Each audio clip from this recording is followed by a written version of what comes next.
اللہ الرحمن الرحیم۔ چلیں بسم اللہ کرتے ہیں۔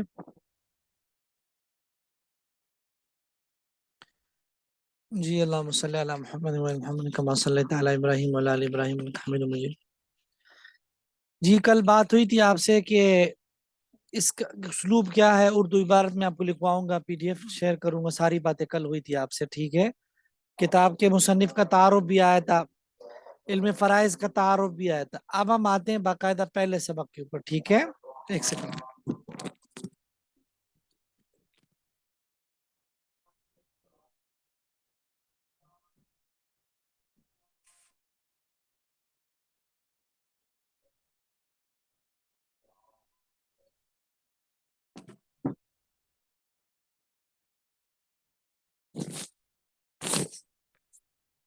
جی تو اب ہم باقاعدہ آتے ہیں پہلے سبق کے اوپر۔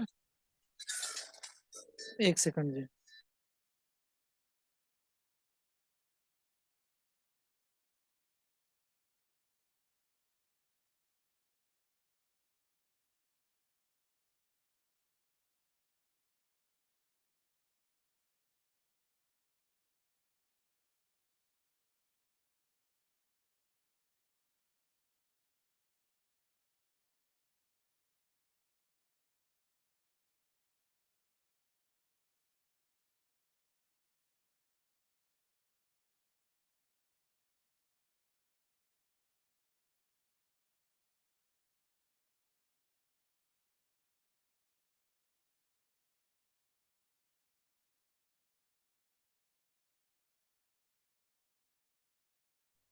سر جی آواز نہیں آ رہی۔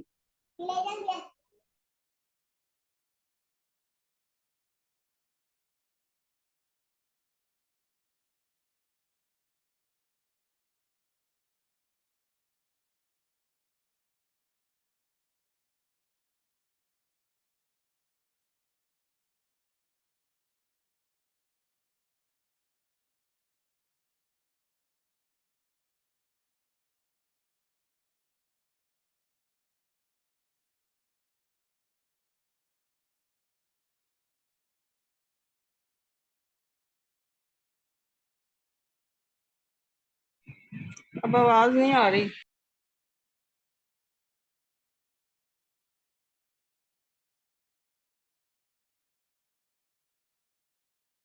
جی سر جی آواز نہیں آ رہی، اب آئی آپ کی آواز۔ درس الاول، اور یہ جو اردو عبارت ہے یہ میں نے آپ کے سامنے یہاں لکھی ہوئی ہے۔ یہ ہے کہ میت کے مال کے ساتھ بالترتیب 4 حقوق متعلق ہوتے ہیں۔ نمبر 1 تجہیز و تکفین سنت طریقے پر، نمبر 2 قرضوں کی ادائیگی، نمبر 3 وصیت کا نفاذ الثلث مال، اور نمبر 4 تقسیم بقیہ مال بین الورثہ۔ ورثہ کی 3 قسمیں ہیں، ذوی الفروض، عصبات، ذوی الارحام، ٹھیک ہے جی۔ ذوی الفروض، عصبات، ذوی الارحام۔ ذوی الفروض کا بیان، ذوی الفروض ان ورثہ کو کہتے ہیں جن کے حصے متعین ہو۔ حصصی متعینہ کل 6 ہیں، نصف، ربع، ثمن، ثلثان، ثلث، سدس۔ ذوی الفروض کل 12 نفر ہے، جن میں 4 مرد اور 8 عورتیں ہیں، اور ان کی ترتیبی تعلیمی یوں ہیں: اب جد صحیح، اخی خیفی، اختی خیفی، زوج، زوجہ، بنت، بنت الابن، اختی عینی، اختی علی، اور جد صحیحہ۔ یہاں تک یاد رکھے آپ کا سبق ہے۔ اب اس سبق کو سمجھنا بڑا ضروری ہے اور اس کو یاد کرنا بھی ضروری ہے۔ جو میں نے نیچے باتیں لکھی ہوئی ہیں وہ سبق کے سمجھانے کے لیے، نیچے جو باتیں لکھی ہوئی، اصل جو سبق ہے وہ جو ہائی لائٹ کیے میں نے یہ ہے، ٹھیک ہے جی۔ اس میں سب سے پہلی بات آپ یہ سمجھیں کہ جو بھی انسان انتقال کر جاتا ہے فوری طور پر اس کا مال، ہم یہ نہیں ہے کہ ہم ڈائریکٹ ورثہ میں تقسیم کریں، بلکہ پہلے کے جو مراحل ہوتے ہیں ان مراحل کو جو ہے وہ فالو کرنا ضروری ہوتا ہے۔ کون جی؟ ایک منٹ جی۔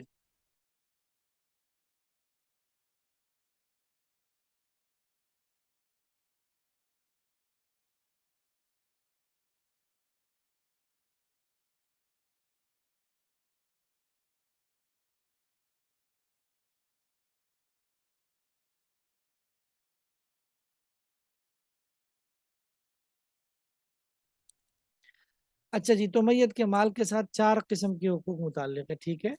تو پہلا ہے جی تجہیز و تکفین و سنت طریقے پر، ٹھیک ہے.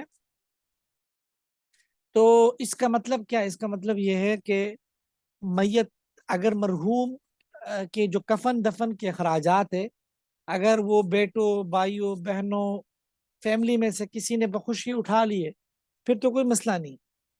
لیکن اگر وہ اخراجات کسی نے بخوشی نہیں اٹھائے تو وہ جو بنیادی جو اخراجات ہیں غسل کے، قبر کے، کفن دفن کے، وہ میت کے مرحوم کے پیسوں میں سے کیے جائیں. ٹھیک ہے جی. دوسری چیز ہے قرضوں کی ادائیگی. کیا مطلب؟ وہ تمام تر قرضے بندوں میں سے جس کا قرضہ اس پر ہے مرحوم پر، ان قرضوں کو بھی ادا کیا جائے گا. دوسرے نمبر پر قرضوں کو دوسرے نمبر پر مرحوم کے مال میں سے ادا کیا جائے. ٹھیک ہے جی. ایک سیکنڈ.